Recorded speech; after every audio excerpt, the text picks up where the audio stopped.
জয় নিতাই, জয় গুরু। সবাইকে আমার আন্তরিক প্রণাম। আমরা কথায় কথায় কথামৃতের আলোচনায় ছিলাম। ঈশ্বর দর্শনের পথে, ঈশ্বর প্রাপ্তির পথে আমরা এগোচ্ছি। তো সেই কথামৃতকে আশ্রয় করে আমরা গতদিন একটু আলোচনা শুরু করেছিলাম। সেই আলোচনায় ছিল যে প্রথম দর্শন, দ্বিতীয় পরিচ্ছেদ, মাস্টার মহাশয়ের সঙ্গে দক্ষিণেশ্বরের পাগল ঠাকুরের। তো মাস্টার দাঁড়িয়ে অবাক হয়ে দেখছেন, তার বোধ হলো যেন সাক্ষাৎ শুভদেব ভগবত কথা বলছেন আর সর্বতীর্থের সমাগম হয়েছে। আমরা এরকম একটা জায়গায় ছিলাম। অথবা যেন শ্রীচৈতন্য পুরীক্ষেত্রে রামানন্দ স্বরূপাদি ভক্ত সঙ্গে বসে আছেন ও ভগবানের নাম গুণ কীর্তন করছেন। এই জায়গাটায় আমরা ছিলাম, যে মাস্টার মহাশয়ের সঙ্গে কোনো রকম ম্যাজিক ঘটেনি। যে মাস্টার মহাশয় আসলেন, আমরা ঈশ্বর দর্শন বলতে আমরা ইন জেনারেল কিন্তু এটাই বুঝি, কারণ ছোটবেলা থেকে আমাদের মধ্যে একটা টিভির ভূত বা সিরিয়ালের ভূত, বা হয়তো আমি সাধারণ মানুষের কথা বলছি, বা হয়তো কোনো রকম একটা ভাবনা বা কল্পনা যে ঈশ্বর এরকম আসবেন বা আমার সামনে এসে দাঁড়াবেন, আমি তাকে দেখবো। হ্যাঁ, মানে যেমন হয় আর কি টিভিতে বা সিরিয়াল গুলোতে দেখায়, বা এরকম হাত দিচ্ছেন, কিছু হাতের থেকে কিছু একটা বেরিয়ে চলে আসলো, দিয়ে আরেকজনের শরীরে সেটা প্রবেশ করে গেল। হ্যাঁ, মানে এইরকম কিছু একটা আমার সঙ্গে বোধহয় ঘটবে। আমরা এই আশায় বড় বসে আছি, বসে বসে থাকি। আশা থাকা ভালো, খারাপ না, কিন্তু আহ, কতজনের জীবনে এরকম ঘটেছে, এরকম বসে থাকার পর তাদের প্রাপ্তি হলো কিনা, এটাও একটু খোঁজ নিতে। আমি এখনো পর্যন্ত সেরকম কিছু শুনি নাই আমার নিজস্ব কানে, হুম যে কারোর জীবনে এইরকমটি ঘটেছে। উম, অলৌকিকত্ব যাকে আমরা বলি, যে ঈশ্বর বলতেই আমরা কিন্তু একটা জিনিস বুঝি যে অলৌকিকত্ব কিছু একটা ঘটবে। এটাই বোধহয় ঈশ্বর পাওয়া, বা কোনো স্বপ্নাদেশ হলো, বা আমি এক স্বপ্নে দেখলাম। হ্যাঁ, আহ, এখন স্বপ্নে আরো অনেক দিন অনেক জিনিসই দেখি, সেগুলোকে অতটা গুরুত্ব দিই না। কিন্তু যখনই এই ধরনের কিছু, সেটাকে আবার আমরা চারজনের সামনে বেশ, আমি তো এই দেখেছি, আমি তো সেই দেখেছি, যাই হোক, তিনি তার ভাব প্রকাশ করার জন্য হয়তো বলেন। কিন্তু সত্যি কি এগুলো ঈশ্বর দর্শন? হুম স্বপ্নকে আমাদের আচার্যরা সত্য বলেছেন বটে, কিন্তু সবই কি সত্য? আমার জীবনে ঘটলো বা ঘটছে বা কোনোদিন ঘটেছিল বা আমার পরিচিতির মধ্যে কিছু আছে, সবই হুম এই জায়গাটা নিয়ে একটু বিচার করলে ভালো হয়। তাহলে দেখবো যে অনেকই তো ঘটে, যেগুলোর অনেকাংশে সত্য হয়, অনেকাংশে মিথ্যে হয়, বা তার সঙ্গে আমার কোনো সম্বন্ধ নেই। ঠিক সেরকমই কেন না আমরা যেটা দেখলাম ঈশ্বরের ব্যাপারে, সেটা নিয়ে এত মাতামাতি করার আছে বলে মনে হয় না। এখন কারোর যদি সেটা আশা জাগায়, কারোর মনে যদি সেটা, আমি তার মনে আশার কোনো আঘাত করতে চাইছি না। আমি বলতে চাইছি এটাই কি ঈশ্বর দর্শন, নাকি এর থেকে আগে এগোনোর কিছু আছে? আমি এটা বলতে চাইছি। এটা ঘটেছে, ঠিক আছে, এটা যথেষ্ট ভালো। তার স্বীকৃতি হয়তো আছে, তিনি হয়তো তার দেখা পাচ্ছেন, কিন্তু এর আগে কি কিছু আছে, না এটাই শেষ? যদি এর আগে থাকে তাহলে ওখানে থেমে থেকে লাভ নেই, আগে এগোতে হবে।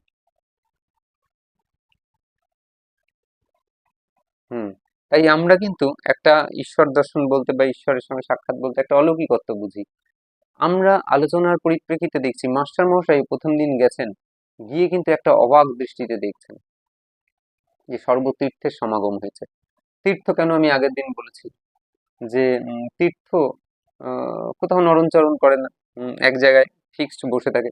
ঠিক সেরকম ভক্তরা যারা শুনছিলেন, তারা এক জায়গায় বসে আছেন। বা শ্রীমান মহাপ্রভুর সঙ্গে যখন রায় রামানন্দের কথা হচ্ছে, বা স্বরূপ দামোদর তার মাঝে মাঝে একটু একটা করে বেশ তার গানের কলি জুড়ে দিচ্ছেন, আস্বাদনের বেশ একটা উম, আহ, ভাব জুড়ে দিচ্ছেন, ঠিক সেই রকমই যেখানে মন আর অন্য জায়গায় যায় না, মনের গতিটা স্থগিত হয়ে যায়, আম, মন এক জায়গায় এসে দাঁড়িয়ে পড়ে, সেই আহ, কৃষ্ণ ভাবামৃতে যার লোভ হয়।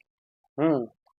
সেই জায়গায় এসে যখন মন স্থির হয়ে যায়, যার যার ইষ্টে আবিষ্ট হয়ে যায় মন, তখন আর অন্য কোথাও যায় না।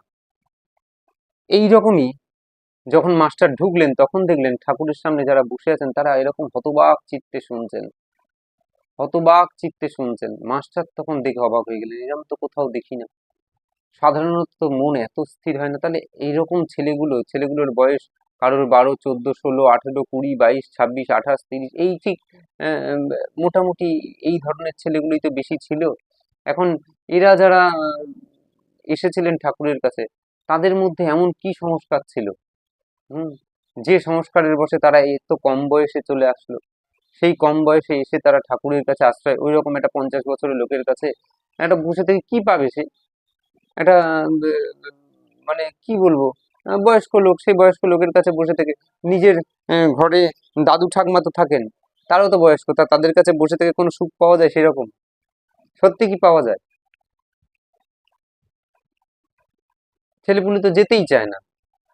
কখন ঠাকুমা বলেছে এক গ্লাস জল নিয়ে আয় রে খোকা, আর খোকা খোকা তো ফোন ঘোরাতে ব্যস্ত। মানে আমার কথা বলছি, আমি ফোন ঘুরাইছি। ফোন ঘুরাতে ঘুরাতে ঘুরাতে ঘুরাতে দিন কেটে গেল, 1 ঘন্টা কেটে গেল, ঠাকুমার জল খাওয়া কখন ঠাকুমা খেয়েছে কি না খেয়েছে তার কোনো হোশ নাই। হুম।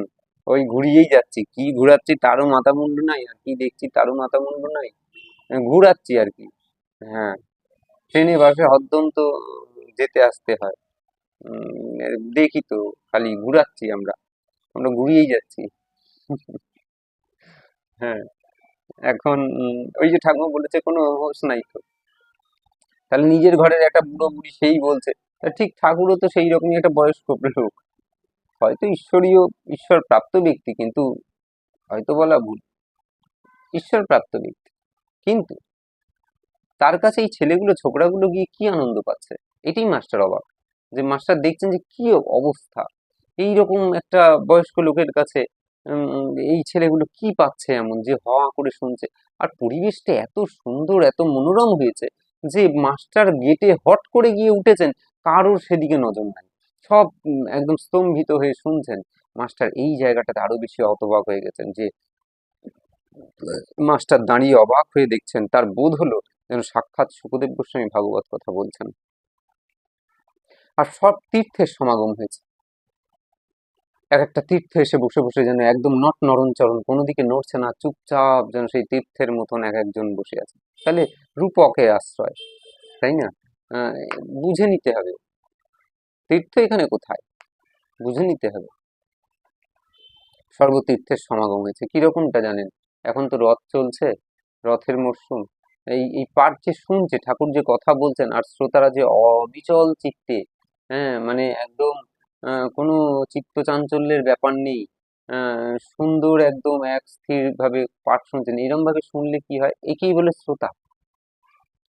আমি একদিন বলছিলাম আমরা কেউ বক্তাও নই, কেউ শ্রোতাও নই, পাঠ শুনতে হয় কেমন ভাবে, এটা মানে আমরা জানি না, আমরা কথা শুনতে হয় কেমন ভাবে আমরা বুঝি না, আমরা ছোটবেলা থেকে সেগুলো শিখিনি, আমরা কেউ শিখিনি এগুলো যে আমাদের কথা শুনতে হয় কেমন ভাবে। এই যে জগন্নাথ মূর্তিটা দেখা যাচ্ছে না আজকের, পুরী ক্ষেত্রে, নীলাচল ক্ষেত্রে, শ্রীক্ষেত্রে যে জগন্নাথ, হ্যাঁ, এটা এটা কিসের মূর্তি জানা আছে? এটা জানা আছে এটা কিসের মূর্তি? এটা একটা শ্রোতার মূর্তি, এটা হচ্ছে একটা শ্রোতার মূর্তি। হুম।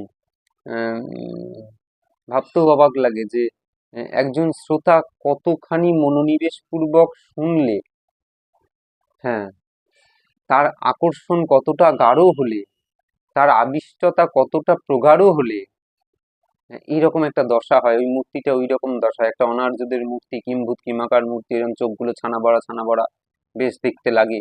আহ, সারাটা জগৎকে তিনি দেখছেন গোল চোখ দিয়ে, কোনো পলক নাই, পলক পড়ারও কোনো গল্প নাই, দিব্যি পেয়েছেন আর কি।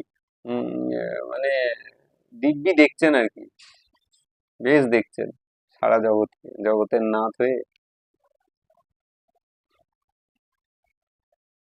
গল্পটা হয়তো অনেকেরই জানা, তবু একবার ছোট্ট করে মনে করিয়ে দিই, শ্রোতা কেমন হয় দেখুন। মানে দাপর যুগের কথা, আম, আস্বাদনের ব্যাপার তো, আম, অল্প অল্প বলি, একটু একটু বলি। সেটা হচ্ছে যে কৃষ্ণ শুয়ে আছেন বিছানায় এখন, দ্বারকায় সত্যভামা, রুক্মিণী, এ, এরা সব, জাম্বুবতী, নাগ্নজিতি, মিত্রবিন্দা, কালিন্দী, এরা সব মোটামুটি আর কি ঘিরে ঘিরে আছে। এখন মাঝে মাঝেই সত্যভামা শুনেছেন বা রুক্মিণী শুনেছেন যে মাঝে মাঝে কৃষ্ণ ঘুমের ঘোরে কেমন রা রা রা রা বলে চিৎকার করে। এই রা রাটা কি? হুম, হঠাৎ করে ঘুমের ঘোরে কখনো কখনো এরকম বলে চিৎকার করেন, মাঝে মাঝে কেঁদে কেঁদে ওঠেন, চোখের কোণে জল। আহ, সত্যভামা বুঝতে পারেন না, রুক্মিণী বুঝতে পারেন না, রুক্মিণীর তো রু রু হবে, এখন হারাটা কি? হঠাৎ করে কারোর কাছে কৃষ্ণকে মাঝে মাঝে জিজ্ঞাসা করার একটা শোভনীয় লাগে না? নিজের স্বামী তা কিভাবে লজ্জায় জিজ্ঞাসা করবেন? আর ওই রকম একটা পার্সোনালিটি, স্বাভাবিক ব্যাপার। জিজ্ঞাসা করবেন কেমন করে, তাই জিজ্ঞাসাও করতে পারছেন না। তখন বাধ্যতায় পড়ে এখন কেই বা বলবে। আর আমাদের তখন দ্বারকায় রোহিণী মাতা এমন একজন মা, যিনি কিন্তু মানে সব লীলাগুলো দেখেছেন কৃষ্ণের। কৃষ্ণের জন্ম থেকে শুরু করে সমস্তটা সমস্তটা কিন্তু এই রোহিণী মা সব দেখেছেন। হ্যাঁ, যশোদা মাও মাঝে মাঝে মিস করে গেছেন হয়তো, কিন্তু রোহিণী মা সব দেখেছেন। এই দ্বারকার লীলা, মথুরার লীলা সমস্তটার সাক্ষী কিন্তু রোহিণী মা। এখন সেই রোহিণী মা সব জানেন যে কৃষ্ণের ছোটবেলাটা কেমন করে কেটেছে কি না, কৃষ্ণ কার চিন্তা করছে, বা কি ওই রা রা শব্দের অর্থ কি। এইটা যখন রোহিণী মাকে এসে সত্যভামা, রুক্মিণী সব এসে চেপে ধরলেন যে মা, আপনি একটু বলুন যে কৃষ্ণ মাঝে মাঝে এরকম করে কেন, আমাদের উনি কেন এরকম করে চিৎকার করেন মাঝে মাঝে, কেন? আমরা আমরা তো কিছু বুঝতে পারছি না, ওনার কিসের অভাব? রোহিণী মা বলতে শুরু করলেন। অনেক অনুনয় বিনয় করার পর, বলতে চাইলেন না প্রথমে, কিন্তু তথাপিও অনেক অনুনয় বিনয় করার পর তিনি বলতে শুরু করলেন। আমি বড় সংক্ষেপে বলছি, কারণ আমার প্রসঙ্গ এটা নয়, তথাপিও আমি একটু বলছি শ্রোতা কেমন হয়, ওই জগন্নাথ মূর্তিটা কিভাবে শ্রোতার মূর্তি, একটা পাঠ শুনতে হয়, তার তার তার মনোনিবেশ কতখানি হলে আম, কি হয়, হ্যাঁ, একটু শুনতে হবে, হ্যাঁ, এটা একটু শুনলে বোঝা যাবে যে ওই মূর্তিটা কি। এখন রোহিণী মাতা শুরু করলেন কোন রকম দ্বিরুক্তি না করে, তিনি তাদের অনুরোধে বলছেন ঠিক আছে, আমি বলতে পারি, এক কাজ করো, তুমি দরজায় যেন কেউ না আসে, অর্থাৎ আমি যে তোমাদের এই ঘটনাটা বলবো, আহ, কার নাম নিয়ে তিনি চিৎকার করেন, আমি সব বলছি, কিন্তু কেউ যেন না আসে, তুমি সুভদ্রাকে গেটে পাহারা দাও। আহ, সুভদ্রা তখন গেটে পাহারাদার ঠিক হলো। এখন ইতিমধ্যে কৃষ্ণ বলরাম তো সিংহাসনে, দ্বারকায়, এখন ব্যাপার হচ্ছে যে এদিকে রোহিণী বলতে শুরু করেছেন কৃষ্ণের ব্রজলীলাটা। ছোটবেলায় তার কৃষ্ণের তার ওই গোচারণ লীলা, তার সমস্ত আহ, মানে যত লীলা তিনি করেছেন, সে অসুর বধ থেকে শুরু করে আহ, ব্রজবাসীকে রক্ষা থেকে শুরু করে, সে গোবর্ধন লীলা হোক, যাই হোক, যেভাবেই হোক, শুরু করে সব লীলা এক এক করে বলতে শুরু করেছেন। রাধার সাথে তার আলাপ, দেখা, সাক্ষাৎ, পরিচয়, ব্রজের যমুনা কুলীনে তাদের যে ওই নিষ্কাম প্রেমের একটা অদ্ভুত চরিত কথা, উম, যার মানে যার কুল হয় না বললেই চলে, কুল নাই, অন্ত নাই। সেই রকম একটা ব্রজের লীলা, ব্রজভূমির যে বর্ণনা মা করছেন, মা হয়ে এইসব কথা বলা বড় লজ্জাজনক, তাই মা গেটে পাহারা দিলেন যে কেউ যেন না আসে, তোমরা একটু দেখো। বড় কষ্ট সৃষ্টে মা বলতে লাগলেন, কিন্তু কি আর করা যায়, যেখানে কৃষ্ণ কথা সেখানে কৃষ্ণ, কৃষ্ণ কোথায়? বলে কৃষ্ণ কথায়। কৃষ্ণ কোথায়? বলে কৃষ্ণ কথায়। হুম, এ কথা যে পেল।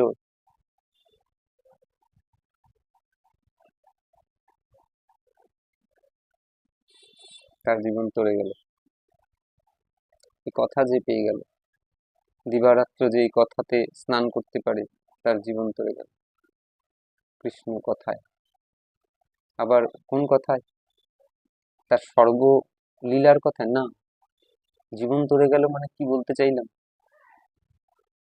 ব্রজলীলার কথায়। যে কথাগুলি মা বলছেন, তার ব্রজলীলার কথায়, তার মানসী লীলার কথায়, তার ঐশ্বর্য ও কে চাপা দেওয়া মাধুর্য লীলার কথায়। দ্বারকা লীলা, মথুরা লীলা তো ঐশ্বর্য লীলা। ঐশ্বর্য লীলা তো তার স্বাভাবিক বৃত্তি। মানে ভগবান হয়েছেন, ভগবানের ঐশ্বর্য থাকবে, এটা স্বাভাবিক বৃত্তি। এটা নিয়ে অত মাতামাতি করার কিছু নেই। কিন্তু তার ব্রজলীলা, যেখানে তিনি সম্পূর্ণ আলাদা, সম্পূর্ণ ভক্তের জন্য তিনি যে রূপ ধারণ করে আজকে এসেছেন, উম, ভক্তকে আনন্দ দেওয়ার জন্য তিনি যা হয়েছেন, উম, মানে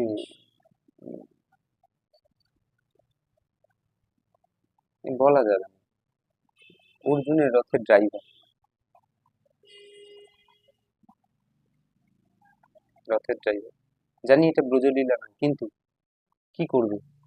মাধুর্য তো ভেতরে ভর্তি।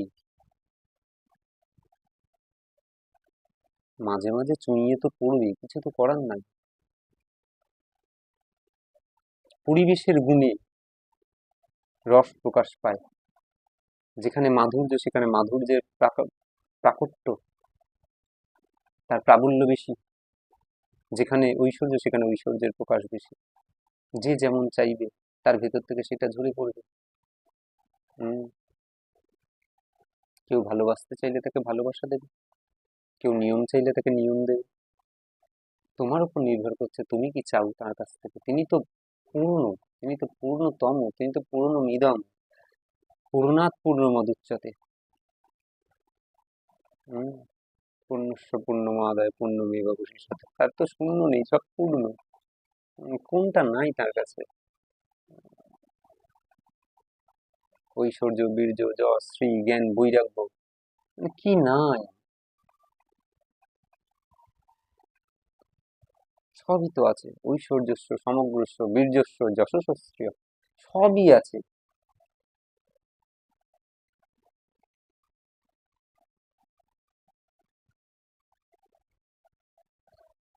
এখন মা এই ব্রজলীলার কথা বলছেন। এখন যেই এই কৃষ্ণ কথা হচ্ছে, এখন কৃষ্ণ কথা হলে কৃষ্ণ থাকবেন না তাই হয়?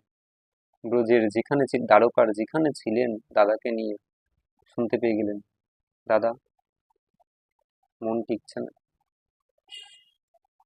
দাদারে মন টিকছে না, কেউ যেন আমাদের কথা বলছে, কেউ যেন আমার ব্রজ লীলার কথা বলছে, কেউ যেন আমার ব্রজবাসীর কথা বলছে।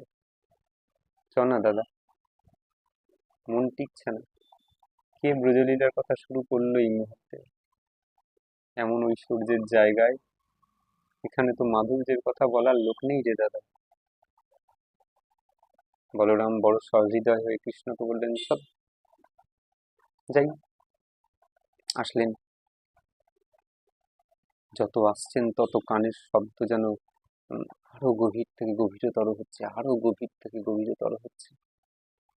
আর কৃষ্ণের তত স্তম্ভিত হচ্ছেন, তত আস্তে আস্তে চঞ্চল তার সমস্ত। তিনি তো চাতুর্যৈক নিদানুসীম চপলাপ্পাঙ্গচ্ছটা মন্থরম। হুম হুম, তার চপলতা স্থির হয়ে যাচ্ছে।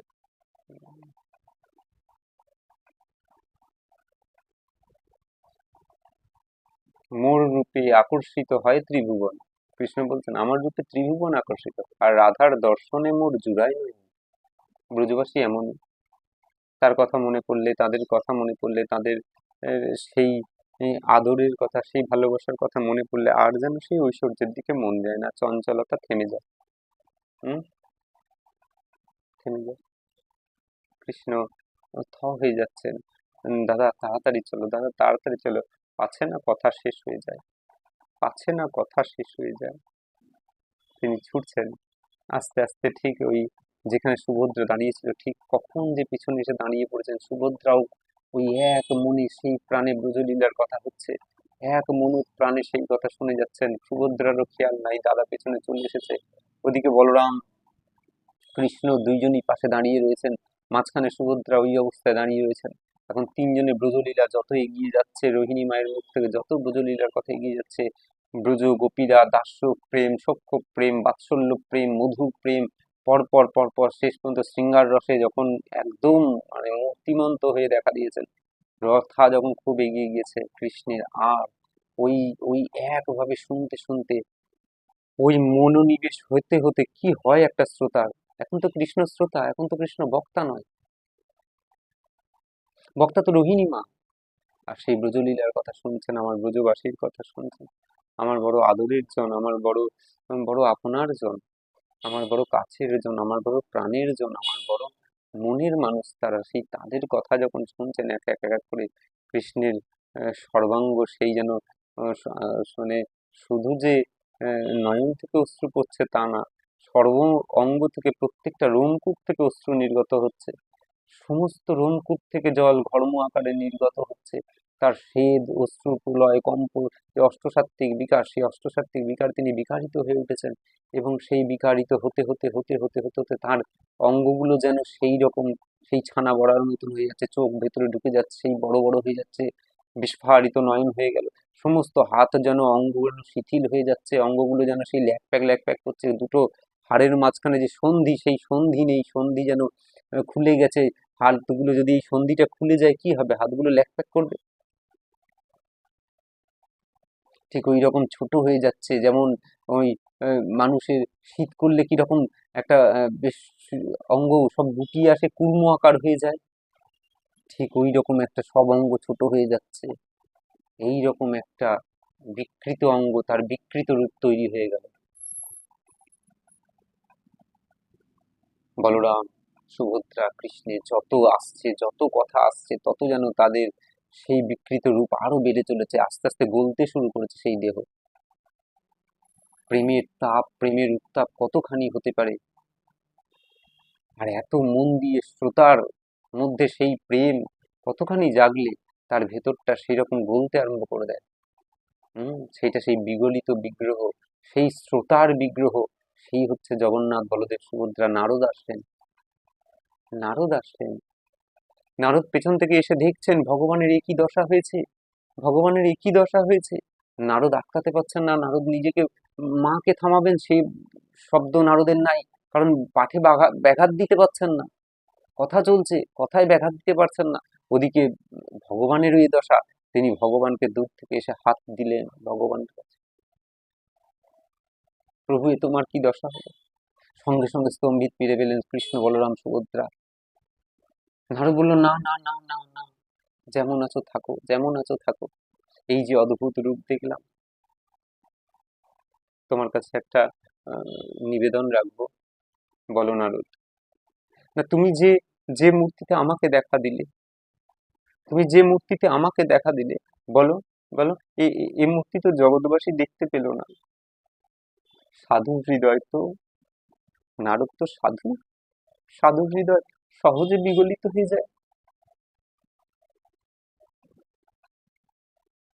সহজে জীবের জন্য কেঁদে ওঠে প্রাণ। যে তুমি আমাকে দেখালে, যে রূপ তুমি আমাকে দর্শন দিলে, এরূপ তো জগৎ দেখতে পেল না। কথা দাও, কথা দাও, তুমি এই রূপে জগতে যাবে, তোমার জগৎবাসী প্রত্যেকে তোমার এই রূপ দর্শন করে, কথা দাও। কৃষ্ণ বললেন, হবে, হবে, তবে এখন নয়, আগত কলিযুগে, আগত কলিযুগে, কলিতে যাব, কলিতে আমি যখন যাব, তখন আমি দুই স্বরূপে প্রকাশ পাবো, একটা স্থাবর ব্রহ্মরূপে, একটা জঙ্গম ব্রহ্মরূপে। স্থাবর ব্রহ্ম যিনি চলাচল করতে পারবেন না, যিনি অচল জগন্নাথ হবেন, তার নাম হবে জগন্নাথ, বলদেব, সুভদ্রা। আর জঙ্গম ব্রহ্ম, আমি আর এক স্বরূপে যাব, আমি নদিয়ায় গৌরাঙ্গ হব।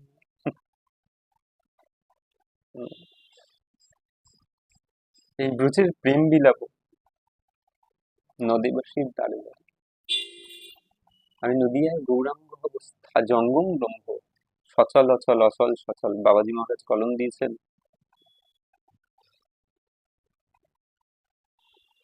সচল অচল অচল সচল, সচল অচল হলো আর অচল সচল হলো। এখন কথা হচ্ছে যে আহ, আমি লীলায় চলে গেলাম।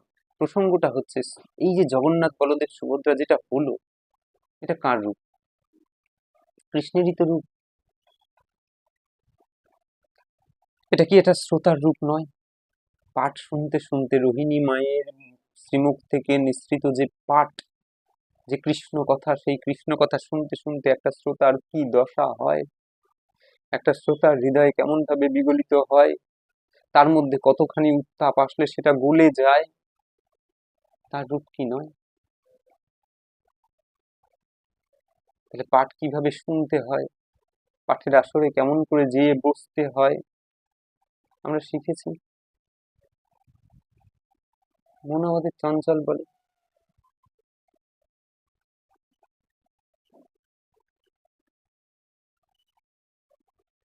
মোটেও চঞ্চল নয়। আমরা সব ধ্যান নিয়ে করি, ভুল কথা চঞ্চল। আমাদের সব হোশ আছে, সব। এক্ষুনি যদি কেউ আমাকে বলে, এই তুই একটু ল্যাংটো হয়ে নাচ কর, আমি করবো? আমি বলবো মন চঞ্চল তো ল্যাংটো হয়ে যাচ্ছে, করবো না। আমার বোধ বোধ সব ঠিক আছে। আমরা ফাঁকিবাজি করবো, আমরা আমরা অলসামি করবো, আমরা কাজ করবো না, আমরা বুঝবো না কৃষ্ণ, আমরা ফিরে যাব না তার কাছে, আমরা আম, আমরা অনাথ হয়ে ঘুরে ঘুরে বেড়াবো। আনন্দের সন্তান হলে আনন্দ তো পিতা হয়, তাহলে পিতৃ পরিচয় আমরা ভুলে গিয়েছি, যার কারণে ওখানে যাব না পিতার কাছে, পিতাকে দেখবো না। পিতার কাছে গিয়ে দাঁড়ালে তো একটা শুদ্ধ হতে হবে, একটা একটা একটা একটা শুদ্ধ চরিত্রের অধিকারী হতে হবে। আমরা আমরা ভয় পাই শুদ্ধতা হতে, ওই জন্য শুদ্ধের সামনে আমরা দাঁড়াতে পারি না। আমরা মিথ্যে নিয়ে থাকতে ভালোবাসি, আমরা ভয় পাই,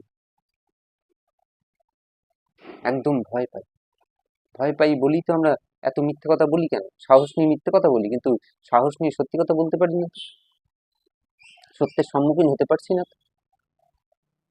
তাই তাই এই রূপটা হচ্ছে সেই শ্রোতার রূপ। শ্রোতা কতখানি মনোনিবেশ, কতখানি প্রগাঢ় কনসেন্ট্রেশন হলে, একাগ্রতা আসলে, হ্যাঁ, তার শরীরের ওই দশাটা হয়। তাহলে জগন্নাথ বলদেব সুভদ্রা পুরীতে বসে রয়েছেন, ওটা অন্য কেউ নয়, ওটা শ্রোতার রূপ, একটা পাঠ শুনছেন। আমরা ভাবি কেউ জগন্নাথে গিয়ে দেখলাম তাকে, কোথায় গেছিলে জগন্নাথে? ওটা যে একটা শ্রোতার রূপ, তার বিগলিত অঙ্গ, পাঠ শুনতে শুনতে আমরা দিবারাত্র হোদ বোধ নিয়ে পাঠ শুনি। আমি আবার দেখেছি পাঠ শুনতে শুনতে মানুষের সব জপ শুরু করে দেয়। কৃষ্ণ মালা নিয়ে বসেছিলেন, বলরাম মালা নিয়ে বসেছিলেন, এত মন দিয়ে না, পরীক্ষিত মালা নিয়ে বসেছিলেন।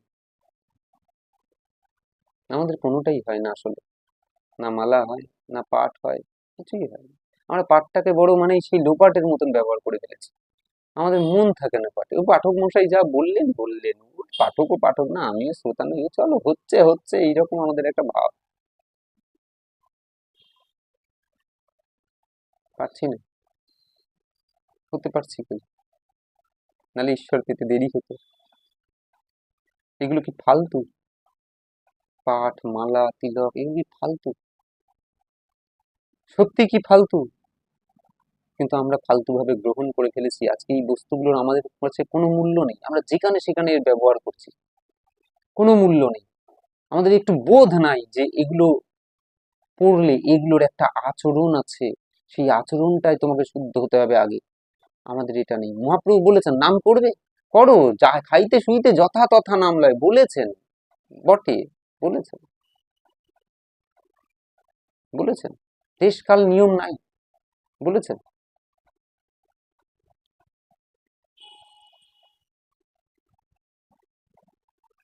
কিন্তু এটাও বলেছেন, যেরূপে নাম লইলে প্রেম উপজয়, তাহার লক্ষণ শুনো স্বরূপ রামুরায়। একটা লক্ষণের ব্যাপার বলা আছে, যে তুমি কি রূপে নাম করলে তোমার কাজ হবে। সর্বসিদ্ধি মানে প্রেম তো, সেই প্রেমটা প্রাপ্তি হবে যে রূপে নাম লইলে প্রেম উপজায় সর্বসিদ্ধি হয়। লক্ষণ, সেই আচরণগুলো কটা আমাদের মধ্যে এসেছে? আসলে তো আর আমরা এটা করতে পারতাম না, পাঠের আসরে বসে ওই রকম নাম জপ করতে পারতাম? পাঠ চলছে একটা, জগন্নাথ বলদেব সুভদ্রার মূর্তিটা চিন্তা করলেই তো বোঝা যায় যে একটা কতটা মনোনিবেশ তারা করে একটা পাঠ শুনছেন। তাদের হৃদয় বিগলিত হয়ে গেছে, পরীক্ষিতের মালা করতে লাগেনি তো, ওই অবস্থাতেই 7 দিনের মধ্যে পার। আমরা 7 দিন, 7 বছর, 70 বছর ধরে পাঠ শুনছি, আমাদের পাড়ের কোনো ঠিকানা নাই। লজ্জা করে না আমাদের? ছ্যাবলামি করি সব, আমাদের কোথাও শ্রদ্ধা নাই, কোথাও বিশ্বাস নাই। তাই তো আমাদের এত কিছুর দরকার পড়ে, কিছুর দরকার লাগে না এত। অল্প আচরণ করলে পার হয়ে যাওয়া যায়। স্বল্পমুপি অশ্ব ধর্মস্ব ত্রায়তে মহত ভয়াত, গীতা বলছেন না? স্বল্পমুপি অশ্ব ধর্মস্ব, অল্প আচরণ, ভালো যাত্রার একটু ভালো, একটু করলে হয়ে যায়।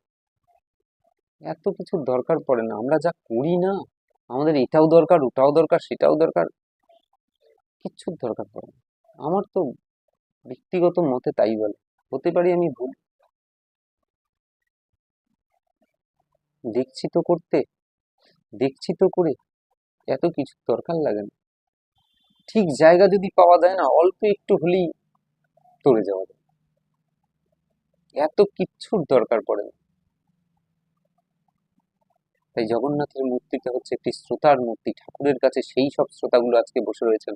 সেই বাবুরাম, লাটু, মাস্টার, যোগিন, ভবে, ভবনাথ, রাখাল, এরা সব বসে আছে আজকে। মাস্টার দেখছেন যেন তীর্থের সমাগম হয়েছে। কেন তীর্থ হবে না ভাবতে পারেন? যদি ওই রকম ভাবে পাঠ কেউ শোনে, আর তার হৃদয়টা যদি বিগলিত হয়ে যায়, সে যদি ঠাকুরের দিকে চাতকের মতন চেয়ে থাকে, যেখানে বাইরে কি হচ্ছে কি না হচ্ছে তার আর কোনো রাজ্যের ঠিকানা নেই, কৃষ্ণ বলরাম সব ভুলে গেছেন, দ্বারকায় কি হচ্ছে, দ্বারকায় ভেসে গেল না, উড়ে গেল না, ডুবে গেল না, কি হলো, যেখানে যায় যাক, সে এখন যে দেশে আছে, যে রাজ্যে আছে, সেখানে সে ডুবে গেছে, সে নিজেকে হারিয়ে ফেলেছে, সে নিজেকে হারিয়ে ফেলেছে। নির্বাণ ও নির্বাক কুলম,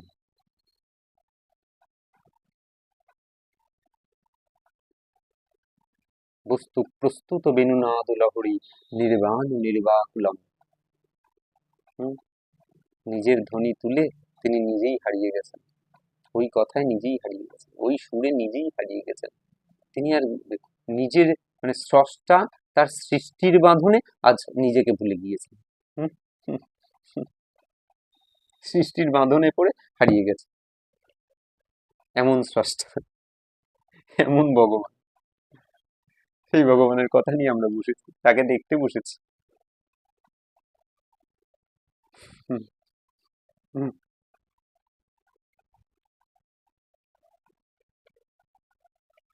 হুম,